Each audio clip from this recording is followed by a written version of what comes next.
Bapak Ibu Saudara pagi hari ini sudah mengalami kasih dan cinta Tuhan yang begitu luar biasa. Mari saya mengajak Bapak Ibu Saudara kita mempersiapkan hati kita mau beribadah bersama untuk memuji dan menyembah Tuhan. Mari kita berdoa terlebih dahulu. Tuhan yang baik, sungguh kami bersyukur pagi hari ini ya Tuhan. Kesempatan Kau masih berikan kepada setiap kami Tuhan. Kami boleh melihat hari yang baru Tuhan. Kami boleh melihat segala kebaikan-Mu pagi hari ini ya Tuhan. Bapa, kami rindu Tuhan pagi hari ini datang di hadapan-Mu, memuji dan menyembah Engkau Tuhan. Layakkan setiap kami ya Tuhan dengan darah-Mu Bapa, agar kami, setiap pujian penyembahan yang kami naikkan Tuhan boleh berkenan di hadapan-Mu Tuhan. Urapi setiap kami, berkati setiap kami pagi hari ini ya Tuhan. Bila kuasa Roh Kudus turun atas kami, melawat setiap kami Tuhan. Terima kasih Bapa, kami serahkan ibadah kami ke dalam tangan. Bila semuanya Tuhan, Engkau yang memberkati dari awal hingga sampai akhir nanti Tuhan. Terima kasih Bapa, inilah setiap hati dan kerinduan kami ya Tuhan. Kami mau angkat hati kami di hadapan-Mu ya Tuhan. Haleluya, dalam nama Yesus.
Terpujilah nama-Mu ya Yesus, bertahtalah di atas pujian penyembahan kami ya Tuhan. Terima kasih ya Bapa, saatnya kami mau bersorak-sorai ya Tuhan, mengagungkan nama-Mu lebih lagi. Terima kasih Yesus, terima kasih Tuhan. Haleluya, haleluya. Siap memuji nama Tuhan? Roh Kudus tercurah di tempat ini.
ini.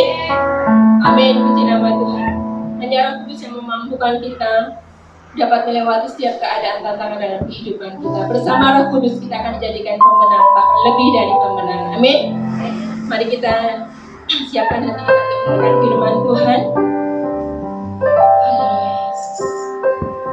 Roh Kudus yang akan menolong kita.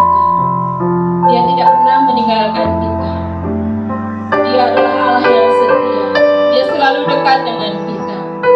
Ketika kita sungguh-sungguh berharap kepada Tuhan, maka Tuhan akan memberikan jalan keluar bagi kita.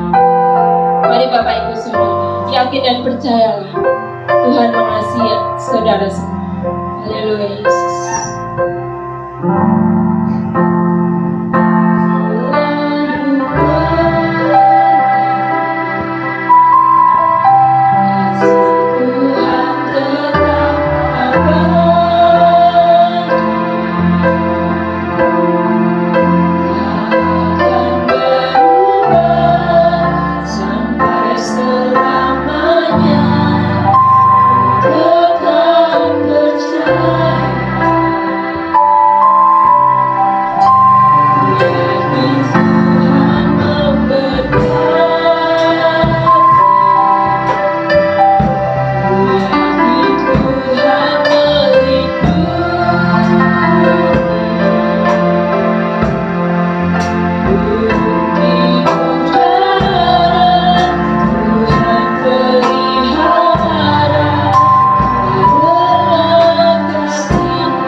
Yesus. Haleluya Yesus. Yang melihat setiap hati kami pagi hari ini ya Tuhan. Apapun yang terjadi dalam hidup kami ya Bapa, kami mau tetap setia di hadapan-Mu Tuhan. Kami mau tetap menanti-nantikan Engkau dalam kehidupan kami Tuhan.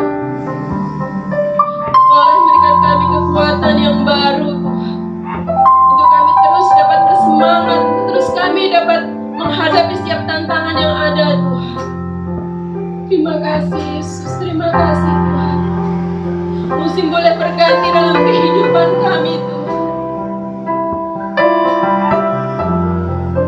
tapi Engkau tidak pernah berganti Tuhan. Engkau tidak pernah lari dari kehidupan kami Yesus.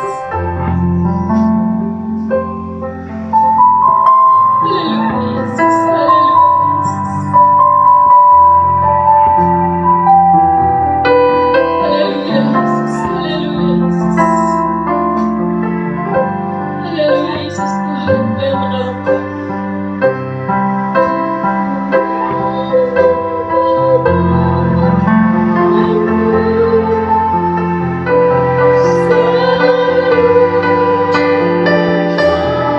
Tidak salah rambutku Tuhan terjadi tanpa seizin-Mu. Segala suatu perkara terjadi Tuhan, Kau izinkan untuk kebaikan setiap kami ya Bapa. Haleluya Yesus.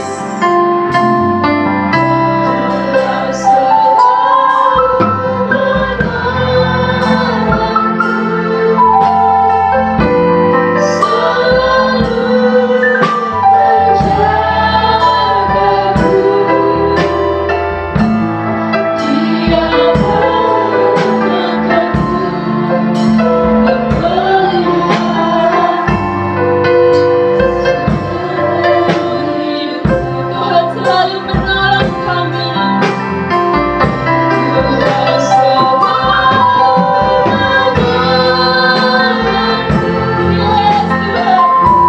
Kami percaya dengan iman, Tuhan.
Haleluya, terpujilah nama-Mu ya Tuhan, kekal selama-lamanya ya Bapa. Haleluya. Terima kasih Tuhan untuk hadirat-Mu pagi hari ini ya Bapa, yang sudah boleh kami rasakan Tuhan, memulihkan setiap hati kami, menguatkan setiap hati kami, menghiburkan setiap hati kami Tuhan. Sungguh Tuhan, tidak ada tempat lain yang lebih indah selain dalam hadirat-Mu Tuhan.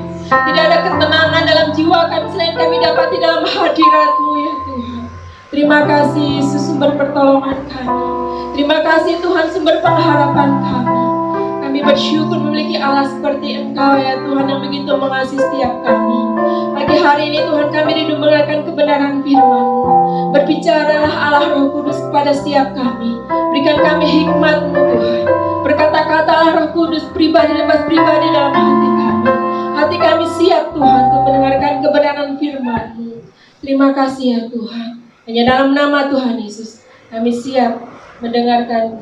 Haleluya. Amin. Haleluya.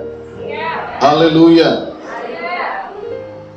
Puji Tuhan, salam sejahtera bagi kita sekalian dalam kasih Tuhan Yesus Kristus.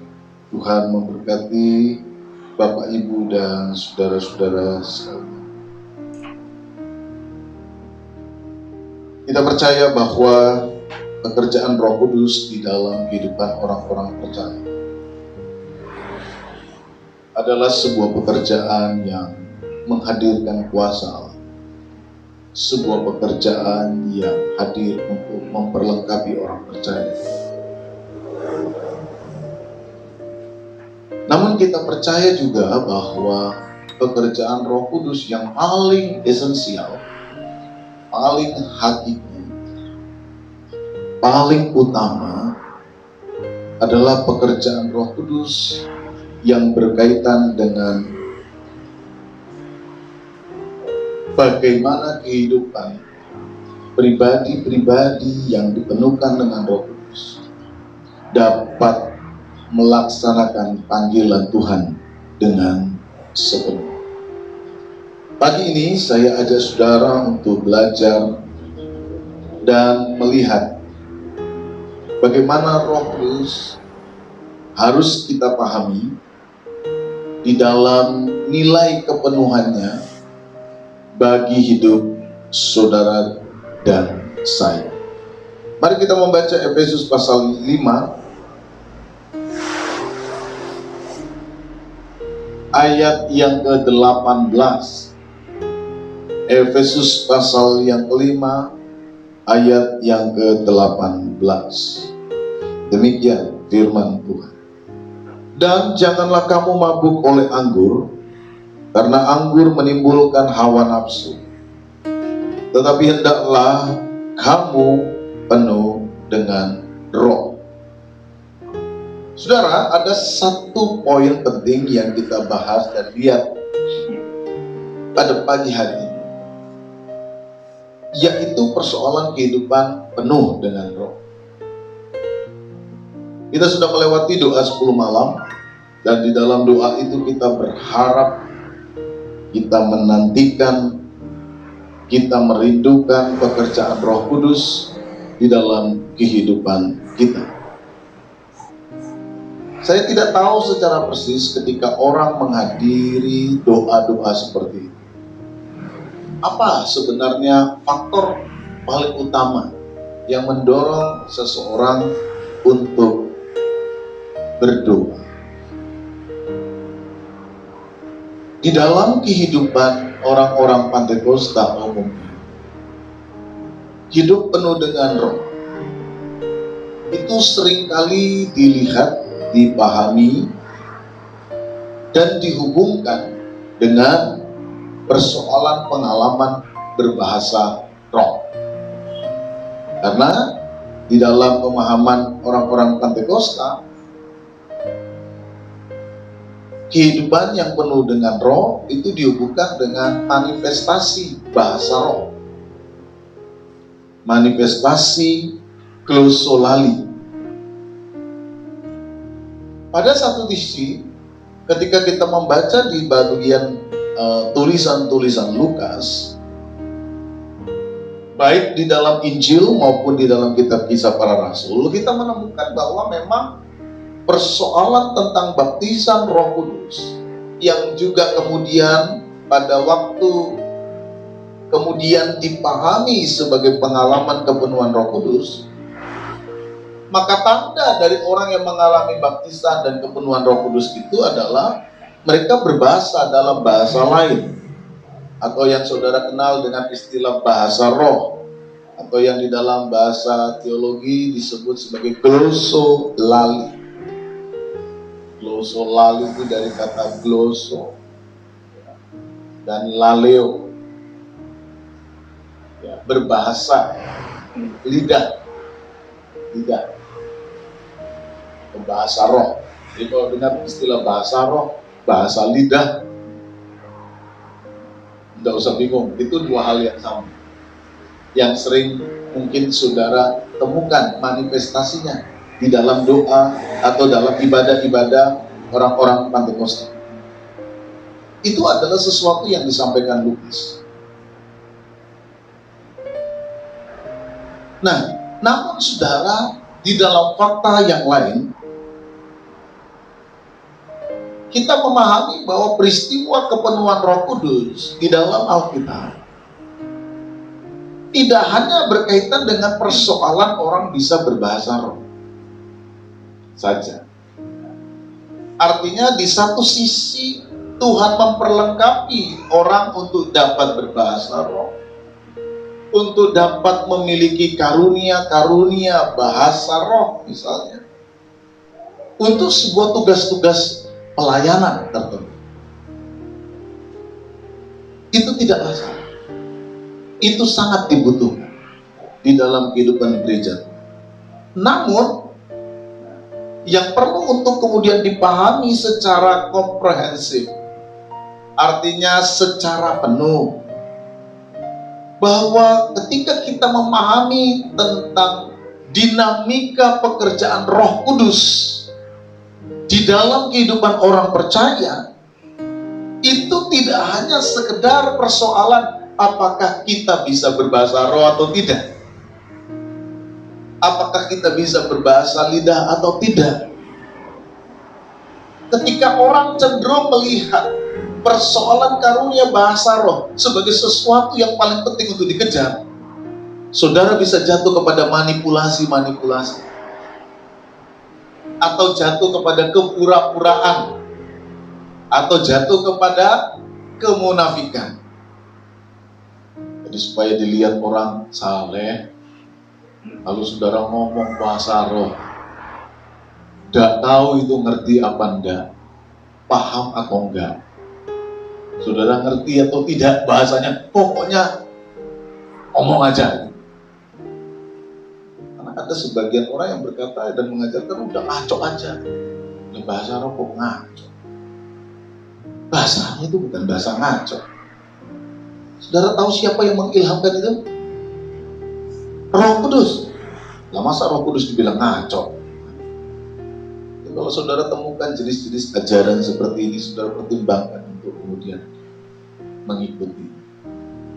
Karena pekerjaan roh, bahasa roh itu ada ilham roh, sesuatu yang diberikan oleh roh. Jadi tidak usah terobsesi mau ngomong supaya dilihat orang saleh, nggak usah. Kalau Roh Kudus mau berikan kepada saudara, Roh Kudus akan berikan, dan saudara akan mengucapkannya untuk sesuatu yang baik, untuk sesuatu yang dapat mengingatkan jemaat, untuk sesuatu yang kemudian dapat membangkitkan hidup saudara, dan hasilnya pasti akan menghasilkan sebuah kualitas perubahan kehidupan yang baik. Amin. Itu kehidupan di dalam roh. Dinamika pekerjaan di dalam roh itu seperti itu. Itu yang benar. Tetapi, ketika kita melihat pekerjaan roh dengan seluruh dinamikanya, kehidupan di dalam Roh Kudus tidak hanya sekedar persoalan apakah saya bisa berbahasa roh atau tidak. Nah, ini yang akan kemudian saya ajak untuk saudara perhatikan di dalam Efesus 5 ayat 18 pada pagi hari. Yang pertama saudara kita perhatikan, Paulus berkata bahwa dalam nasihatnya kepada jemaat di Efesus, Paulus berkata bahwa janganlah kamu mabuk oleh anggur, karena anggur menimbulkan hawa nafsu, tetapi hendaklah kamu penuh dengan roh. Poin pertama yang kita lihat, kehidupan yang penuh dengan roh di sini nampak sedang dipertentangkan dengan kehidupan yang mabuk oleh anggur. Mabuk anggur menimbulkan hawa nafsu. Mabuk anggur mengarahkan orang kepada kejahatan. Artinya ketika seseorang mabuk anggur, orang tidak lagi dikontrol untuk melakukan sesuatu yang baik. Ini yang disebut dengan mabuk anggur. Sebaliknya, orang yang hidup di dalam Roh Kudus penuh dengan roh memiliki aktivitas kehidupan yang berbeda dengan persoalan mabuk anggur. Sekilas, ketika seseorang hidup dipenuhkan oleh Roh Kudus, orang dapat diduga gitu ya, dianggap seperti orang yang apa? Seperti orang yang apa? Nah, saudara perhatikan Kisah Rasul 2 ayat 13, supaya saudara tahu mengapa kemudian kata ini muncul. Kenapa kehidupan Roh Kudus kok kelihatannya sedang dipertentangkan dengan persoalan mabuk anggur. Tetapi orang lain menyindir mereka sedang mabuk oleh anggur manis. Ada gambaran yang sering melihat beda tipis pada masa itu ya, antara orang penuh dengan roh dengan orang yang mabuk. Karena yang dia lihat apa? Seperti orang ngomongnya ngelantur. Makanya ada sindiran ketika pengalaman Panteknosta, orang berbahasa roh, mereka lagi mabuk anggur manis. Jadi pandangan orang luar ketika orang melihat fenomena itu bisa seperti ini. Orang menduga bahwa orang-orang yang sedang kepenuhan roh itu mabuk. Jadi istilah yang muncul dalam Efesus 5 ayat 18 itu bukan sesuatu yang tiba-tiba. Ada sebuah cara pandang tertentu dalam masyarakat pada masa itu yang melihat pengalaman manifestasi seperti itu seperti orang mabuk. Makanya dikatakan orang lain menyindir mereka sedang mabuk oleh anggur manis. Tetapi saudara, gereja Tuhan, para rasul, kehidupan umat Tuhan pada waktu itu ingin menegaskan orang yang penuh dengan roh itu bukan orang yang sama dengan orang yang mabuk anggur. Makanya dikatakan janganlah kamu mabuk anggur, tetapi hendaklah kamu penuh dengan roh. Pernyataan ini secara fenomenologis ingin mengatakan kepada dunia, orang Kristen yang penuh dengan roh itu bukan orang yang kau anggap mabuk. Penuh dengan roh tidak sama dengan orang yang mabuk. Karena mungkin sampai hari ini orang bisa menganggap orang penuh Roh Kudus itu seperti orang mabuk. Bagaimana tandanya bahwa seseorang itu kemudian dapat disinyalir sebagai pribadi yang tidak mabuk? Bagaimana orang bisa memastikan bahwa orang yang penuh dengan roh ini bukan orang yang mabuk anggur? Nah, ini persoalan kita loh ya.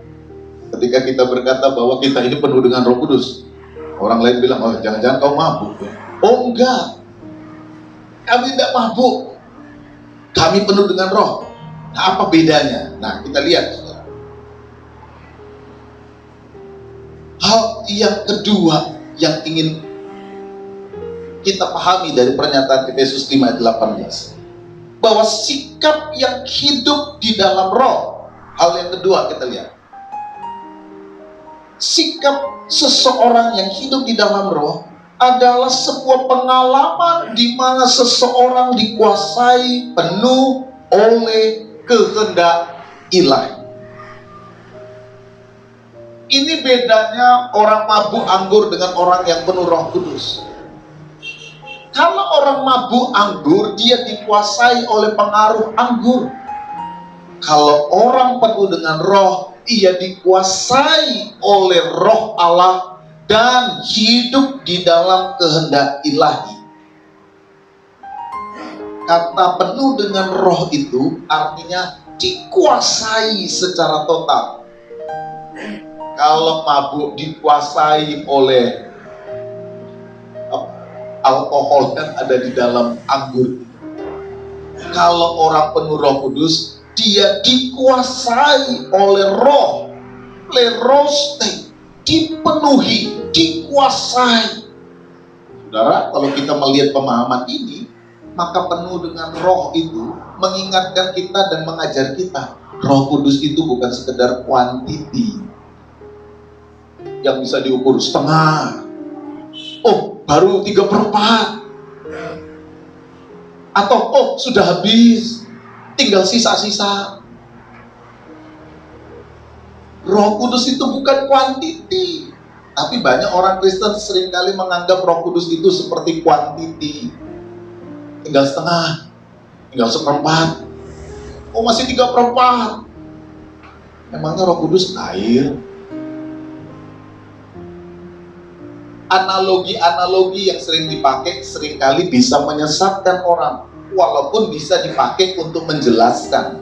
Roh Kudus seperti air, hidup penuh dengan roh itu melimpah seperti air yang sudah ada di dalam gelas lalu tumpah. Analoginya bisa, tapi efek sampingnya jemaat seringkali kemudian menganggap Roh Kudus seperti air. Oh, sedikit lagi habis, sedikit lagi, oh sedikit lagi mau penuh. No, Roh Kudus itu pribadi Allah. Amin. Yang mau menguasai kehidupan orang percaya. Dan setiap orang percaya yang hidup benar pasti akan mau menundukkan dirinya, dikuasai secara total oleh pekerjaan roh, oleh pribadi Allah. Maka orang yang penuh dengan Roh Kudus adalah orang yang hidupnya ada dalam sebuah pengalaman dikuasai oleh kehendak ilahi, kehendak Allah. Kalau begitu, saudara, ketika kita menyadari bahwa kehidupan orang yang penuh adalah orang yang dikuasai oleh roh, maka kita ini menjadi pribadi yang ada di bawah pengaruh kekuasaan dari pekerjaan roh itu. Makanya dalam bahasa Yunani bentuknya itu pasif, dikuasai. Artinya setiap orang yang penuh dengan roh itu harus tunduk kepada ketaatan pekerjaan Allah. Kita harus tunduk kepada pekerjaan firman Allah. Jadi satu-satunya yang harus Anda hormati adalah firman Allah itu. Firman Allah itu yang harus jadi komando paling utama dalam hidup saudara. Walaupun karena firman itu saudara bisa kadang-kadang dimusuhi oleh orang. Walaupun karena ketaatan kepada firman itu Anda harus mengalami banyak tantangan, persoalan di dalam hidup. Hal untuk menjadi kehidupan orang-orang yang dipenuhi dengan roh, implikasi etisnya adalah pada ketaatan firman Allah. Dan ini persoalan yang sangat mutlak dalam kehidupan orang percaya. Kalau hidup penuh dengan roh tapi kita tidak bisa hidup dalam ketaatan pada firman, ya kita harus bertanya pada diri kita, kita ini sudah mau dikuasai oleh firman Tuhan atau belum? Atau dikuasai oleh nafsu yang lain, dikuasai untuk nafsu keinginan diri sendiri, dikuasai oleh nafsu kenyamanan diri sendiri, dikuasai oleh nafsu untuk mendapatkan yang paling utama, entah kekayaan, entah kekuasaan, entah hal apa yang didorong oleh nafsu-nafsu kemanusiaan kita. Kalau itu yang terjadi, maka kita sebenarnya belum hidup dalam ketundukan pada Roh Kudus, belum hidup dalam kepenuhan Roh Kudus. Rasul Paulus di dalam surat Roma pasal 8 ayat 9, ayat yang sudah kita bahas di dalam doa 10 malam, katakan, jika kamu tidak memiliki roh Kristus, kamu bukan milik Kristus. Hidup di dalam roh bukan sekedar persoalan selera, tradisi, kebiasaan. Hidup di dalam roh adalah sebuah tanda bahwa kita milik Kristus. Efesus pasal 1 ayat 14, dan Roh Kudus itu adalah jaminan bagian yang dimeteraikan kepada kita sampai kita memperoleh keseluruhan janji Allah dalam hidup kita, itu ada di dalam pekerjaan Roh Kudus. Saudara tidak akan pernah bisa mencapai surga yang kekal. Engkau tidak akan pernah bisa mencapai tujuan yang kekal tanpa Roh Kudus. Roh Kudus itu yang menjamin kita untuk tetap taat kepada firman. Roh Kudus itu yang menolong kita untuk tetap setia kepada Allah. Roh Kudus itu juga yang membuat saudara tetap bisa bertahan sekalipun di tengah-tengah godaan, di tengah-tengah tantangan, di tengah-tengah persoalan yang merontokkan ketaatanmu kepada firman Allah. Roh Kudus yang menjamin itu. Roh Kudus yang akan menolong kita semua. Dan Roh Kudus itu menjadi tanda dalam hidup kita. Jadikan Roh Kudus itu sebagai panglima saudara, jangan yang lain. Jangan yang lain. Kalau yang jadi panglimamu itu keinginan untuk jadi kaya, kalau yang jadi panglima hidupmu keinginan untuk jadi menikmati yang enak-enak menurut saudara saja, saudara akan jadi orang yang mudah dibengkokkan. Saudara akan jadi orang yang mudah untuk jatuh dalam dosa. Saudara akan menjadi orang yang mudah untuk menjadi orang-orang yang dibuat hanya sekedar boneka oleh iblis. Kenapa Yesus bisa menang menghadapi pencobaan di padang gurun? Ini kan kisah kemenangan Yesus di padang gurun. Lain kali kita akan bahas lebih detail. Sebenarnya adalah sebuah kisah pembanding. Jadi ketika Alkitab menampilkan pribadi Yesus yang menang di padang gurun, Alkitab ingin menunjukkan kisah pembanding. Apa yang mau dibandingkan? Yesus adalah figur Israel baru. Apa tandanya? Dia menang ketika dia masuk padang gurun. Ketika orang Yahudi yang membaca kisah ini, dia pasti langsung ingat pengalaman nenek moyangnya yang tidak pernah bisa dilepaskan. Apa itu? 40 tahun perjalanan di padang gurun. Dan Yesus 40 hari ada di padang gurun. Ketika orang Israel masuk padang gurun, mereka kalah. Mereka dibinasakan. Kenapa? Kalah dengan persoalan makanan, kalah dengan persoalan kekuasaan, kalah dengan persoalan rasa aman. Entah apa yang mau diamankan, macam-macam. Dan orang yang masih kemudian menjadikan ini 3 hal sebagai panglima, dia akan kalah ketika masuk di padang gurun. Tetapi kenapa Yesus menang? Karena Yesus dipimpin oleh Roh Kudus. Ketika dia masuk padang gurun, dia bersama dengan Roh. Nah, ketika diuji masalah makanan, mau nggak? Makanan. Siapa yang nggak mau kalau lagi lapar tuh? Lagi lapar, tiba-tiba ditawari sambal terasi sama ikan asin, mau nggak?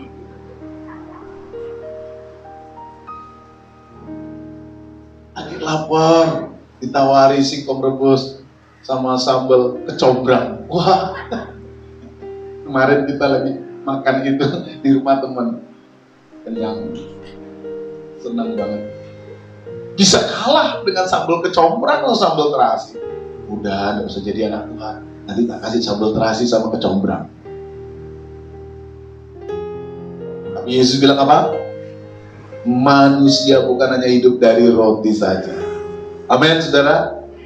Kita bisa susah, tapi jangan jual Tuhan, jangan jual kehormatanmu hanya demi ikan terasi, ikan terasi, sambal terasi, ikan asin, atau hal-hal yang berkaitan dengan persoalan perutmu. Kemudian apalagi yang dibuat oleh iblis terhadap Yesus? Bukan hanya persoalan perut yang ditantang, tapi persoalan rasa aman. Kalau kau ingin aman, Alkitab bilang, lompatlah kau, malaikat akan turun. Yesus katakan apa? Yesus katakan apa? Jangan menguji, jangan mencobai Tuhan Allah. Yesus tidak mau diperbudak oleh iblis, sekalipun harus ditawar-tawari. Bahkan pakai ayat-ayat firman Tuhan. Saudara, iblis itu kalau mau uji, dia tidak pakai yang kayak setan-setan. tapi dia pakai ayat. Makanya banyak orang suka tertipu, ayatnya diputar-putar demi kepentingan perutnya, demi kepentingan dirinya. Semua yang dipakai oleh iblis itu ada ayatnya. Yesus menolak. Dan yang terakhir, Yesus diajak naik ke gunung tinggi, lalu dipertontonkan semua keindahan dunia. Lah iblis ngomong, kalau kamu mau nggak semua? Siapa yang nggak mau? Mungkin di situ dilihat pantai yang indah. Itu untukmu nanti itu.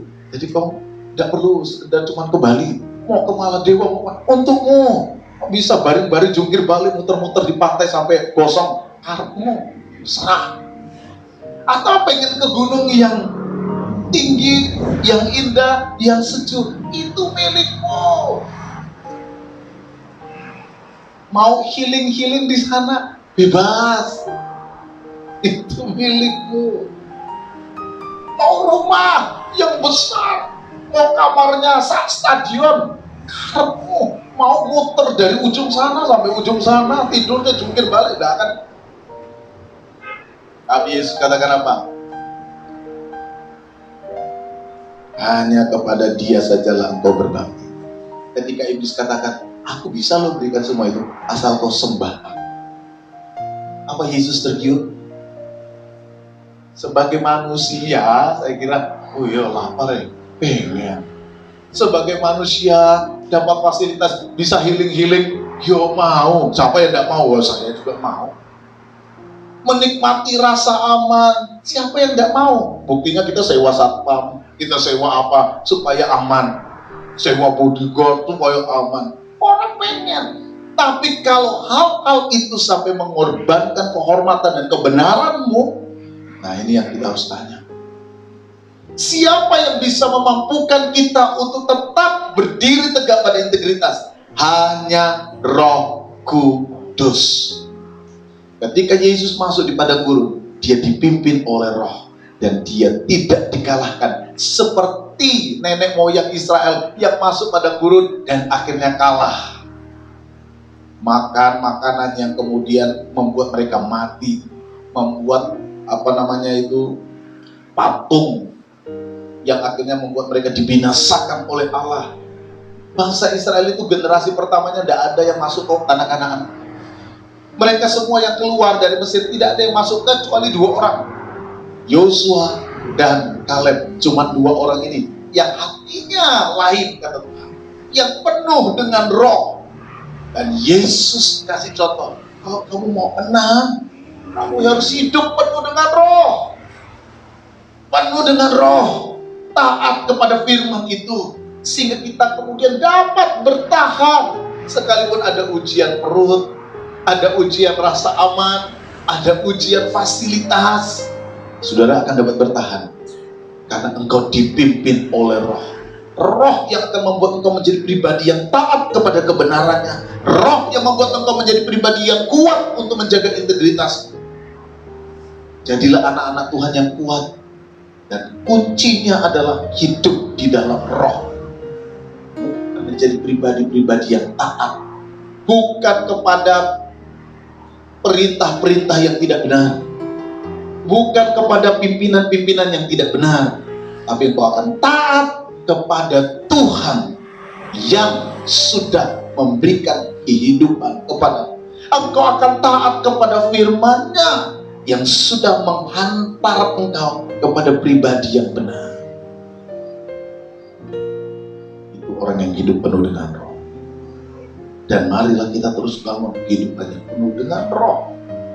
Kita bukan orang yang dipimpin oleh hawa nafsu. Kalau kita mabuk, kita dipimpin oleh hawa nafsu.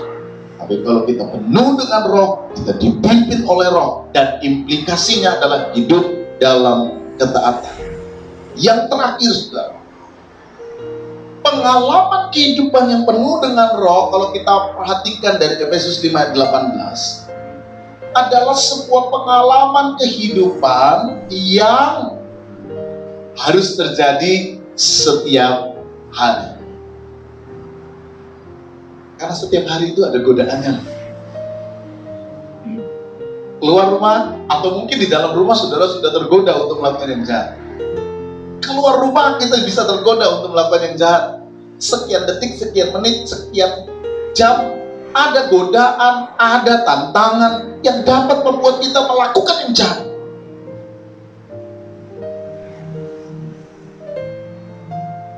Benar atau enggak? Benar atau benar? Setiap detik selalu ada godaan untuk melakukan yang jahat. Entah itu muncul dari persoalan, muncul dari rasa tidak puas, muncul dari rasa kesal, muncul dari pikiran jahat. Setiap detik muncul pikiran yang jahat, muncul pikiran yang jahat. Saudara, kita tentu tidak bisa melarang burung itu terbang di kepala kita. Ada yang bisa melarang burung terbang? Jangan terbang di atas kepala saya. Ada yang bisa melarang? Kecuali saudara tingginya seperti tinggi tempat burung terbang, saudara. Mau burung terbang di atas kepala, tidak ada yang bisa larang. Sama, kadang-kadang pikiran jahat itu muncul. Bisa muncul pikiran jahat. Kok bisa muncul pikiran tidak benar? Kok bisa muncul pikiran yang tidak bagus? Saudara tidak bisa halangi itu. Tapi saudara bisa menghalangi burung untuk neleki kepala saudara. Saudara bisa usir. Kalau dia terbang gitu, saudara tidak bisa usir. Tapi kalau dia sudah hinggap di sini, bisa nggak diusir? Bisa. Persoalannya mau nggak? Kalau dia sampai neleki kepala saudara, artinya saudara rela. Kecuali dari atas sana ya sudah. Kadang-kadang pikiran jahat itu terbang semua. Lewat sana, lewat dari sini, mana-mana jalurnya bisa. Tapi saudara bisa halangi itu untuk tidak hinggap, menetap, tinggal, bahkan neleki kepala saudara. Bagaimana kita bisa buat? Kalau Roh Kudus tetap menjadi bagian kita. Haleluya. Kalau Roh Kudus tetap kita taruh dalam hati kita. Makanya kalau kita sadar setiap detik, setiap menit, setiap jam, pikiran-pikiran jahat itu bisa menguasai kita. Saudara, kita perlu Tuhan setiap hari. Kita perlu Tuhan setiap detik. Kita butuh Roh Kudus memimpin hidup kita setiap hari. Amin. Amin. Masih ada kerinduan untuk percaya pada Roh Kudus? Itu yang menyelamatkan engkau. Itu yang menyelamatkan saudara. Taruh Roh Kudus itu dalam hati. Itu yang menyelamatkan. Setiap detik, setiap menit, setiap jam dia bisa masuk. Kalau kita tidak tunduk pada pekerjaan Roh Kudus, setengah menit saudara melakukan sesuatu yang jahat, akibatnya bisa seumur hidup. 5 detik saudara melakukan sesuatu yang jahat, akibatnya bisa seumur hidup. Baru nanti,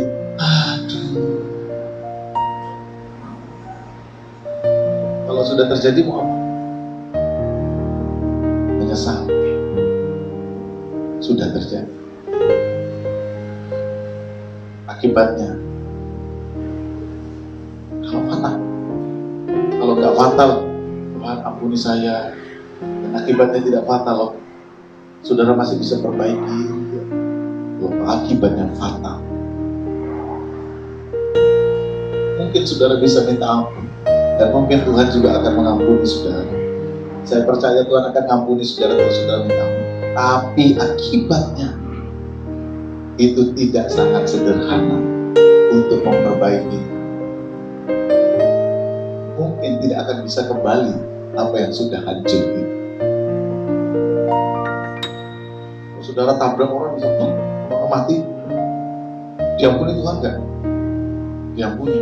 Tapi orangnya kan bisa. Dan luka yang terus-menerus terjadi.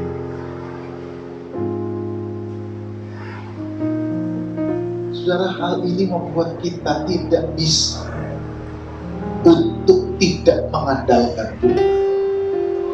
Ingat baik-baik, setiap detik, setiap menit kita itu bisa diracuni oleh pekerjaan setan.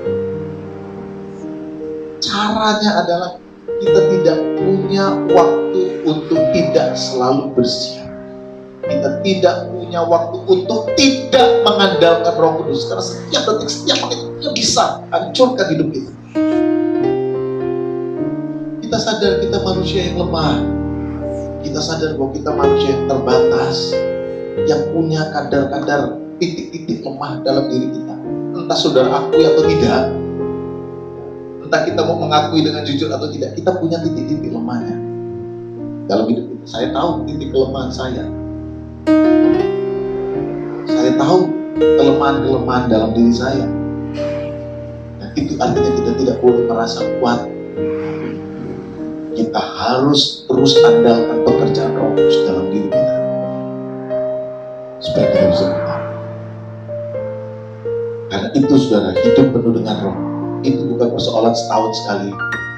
Itu bukan persoalan pas doa 10 malam, setelah itu sudah gak ada, rohnya pergi. Karena apa? Udah 10 malam tinggal di rumah saya, sekarang pagi yuk yang lain. Roh Kudus harus tetap tinggal dalam diri. Kalau kita mau tetap kuat, mintalah, mohonlah kepada Tuhan. Kalau Yesus katakan, aku tidak akan pernah meninggalkan kamu dan aku tidak akan membiarkan kamu yatim piatu, aku akan memberikan kepadamu penolong yang lain. Itu artinya pekerjaan Roh Kudus itu sesuatu yang urgent, penting dalam hidup. Jemaat GBDI Makedonia Wates, tetaplah bertahan di dalam pekerjaan Roh Kudus. Saudara akan kuat, saudara akan dimampukan, saudara akan dikuatkan untuk tetap bertahan melayani Tuhan. Karena itu pengalaman hidup penuh dengan Roh adalah pengalaman yang harus terjadi setiap hari. Dari teks Yunaninya secara gramatikanya, sesuatu yang harus terjadi setiap hari. Hendaklah kamu penuh dengan Roh. Itu harus terjadi setiap hari. Berdoalah supaya pekerjaan Allah, pekerjaan Roh tetap menjadi bagian yang tidak terpisahkan dalam diri kita setiap hari. Tuhan memberkati kita semua. Izinkan Roh Kudus tinggal dalam hati kita, Bapak Ibu Saudara. Berikan ruang buat Roh Kudus untuk tinggal menguasai hidup kita. Saya percaya ketika kita memberikan ruang buat Roh Kudus tinggal dalam hidup kita, menguasai hidup kita, maka Dia akan memimpin kita kepada kebenaran. Dan kerinduan kita hanya untuk menyenangkan hati Tuhan. Amin. Maka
Biar terus Kau urapi, Kau pakai lebih lagi Tuhan. Dalam setiap pelayanannya, keluarga besarnya Tuhan berkati.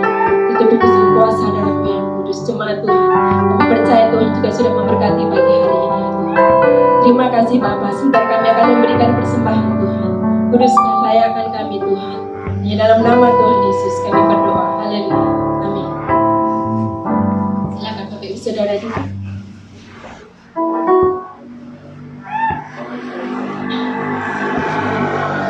Kita akan siapkan dengan persembahan.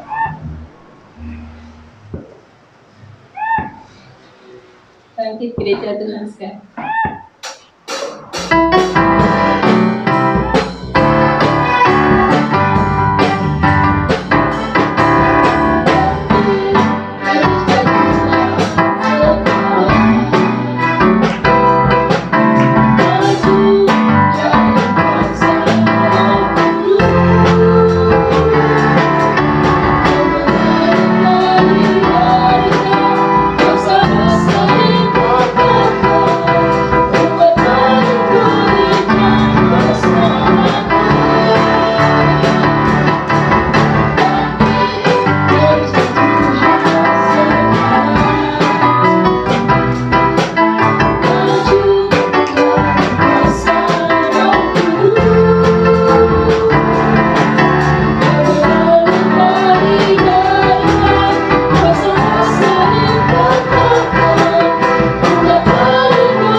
Untuk ibadah Rabu, ibadah kita laksanakan seperti biasa di tempat ini. Akan kita mulai kembali waktu pukul 5.30 sore ya Pak. Dengan pemimpin pujian Ibu Prihati.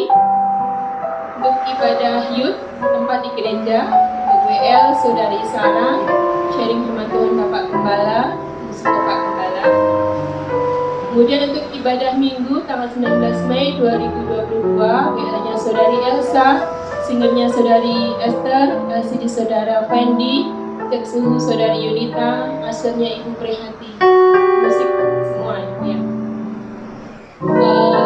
Nanti setelah kita ibadah kita akan mengadakan arisan dan koperasi bagi Bapak Ibu yang mengikuti. Dimohon tinggal di gereja sebentar. Mari saya mengundang Bapak Ibu Saudara. Oh ya maaf, untuk ibadah sekolah minggu depan ya. WL-nya Kak Esther, firman Tuhan Kak Sarah. Mari saya mengundang Bapak Ibu Saudara untuk bangkit berdiri. Kita akan akhiri ibadah kita dan menerima doa berkat. Bagi Dia segala puji.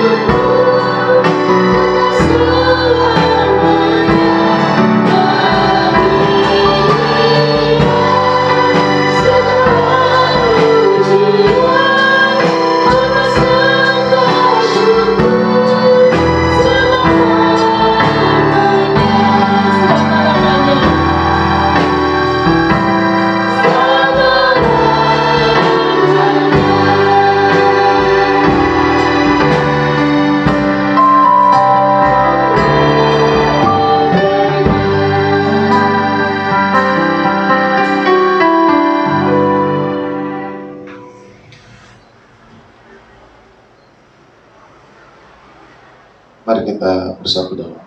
Bapa, kami bersyukur pekerjaan Roh Kudus tetap tinggal di dalam hidup kami. Kami bersyukur Allah telah mengaruniakan itu bagi kami. Kami bersyukur Allah mengasihi kami. Kami bersyukur Allah tidak pernah meninggalkan kami. Dan kami bangga memiliki Allah, memiliki Roh Kudus yang berkarya dan bekerja dalam hidup kami, yang memantapkan, menguatkan, dan meneguhkan kami, sehingga kami anak-anak-Mu senantiasa mampu dikuatkan untuk terus berjalan di dalam kebenaran firman Allah. Tidak ada satupun hal yang dapat menghalangi pekerjaan Tuhan.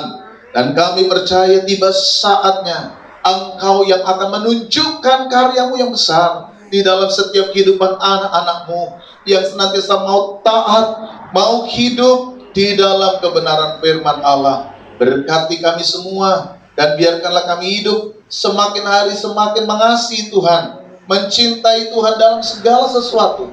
Karena kami percaya, kami yakin Tuhan mengasihi setiap orang yang hidup di dalam kehendak-Mu, dan Engkau akan membela setiap kehidupan anak-anak-Mu.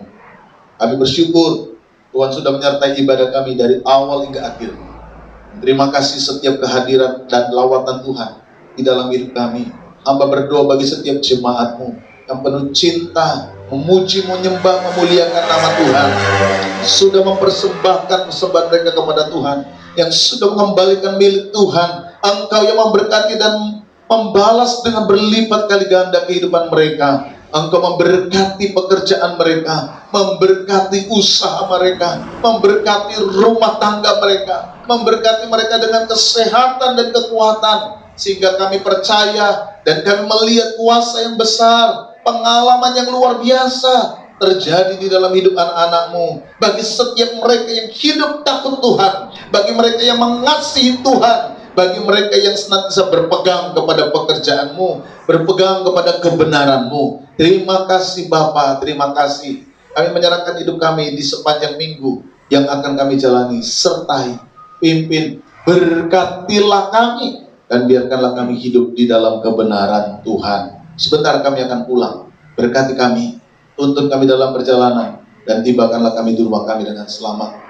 Tuhan kiranya menyertai dan memberkati hidup anak-anak-Mu. Bahkan di sepanjang minggu pelayanan kami diberkati oleh Tuhan. Terima kasih Bapa. Saudaraku yang terkasih, sekarang pulang. Bawalah berkat Tuhan.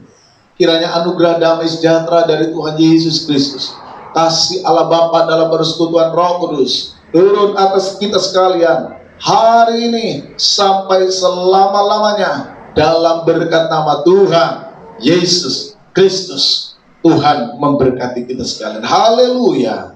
Amin. Selamat siang, Tuhan memberkati.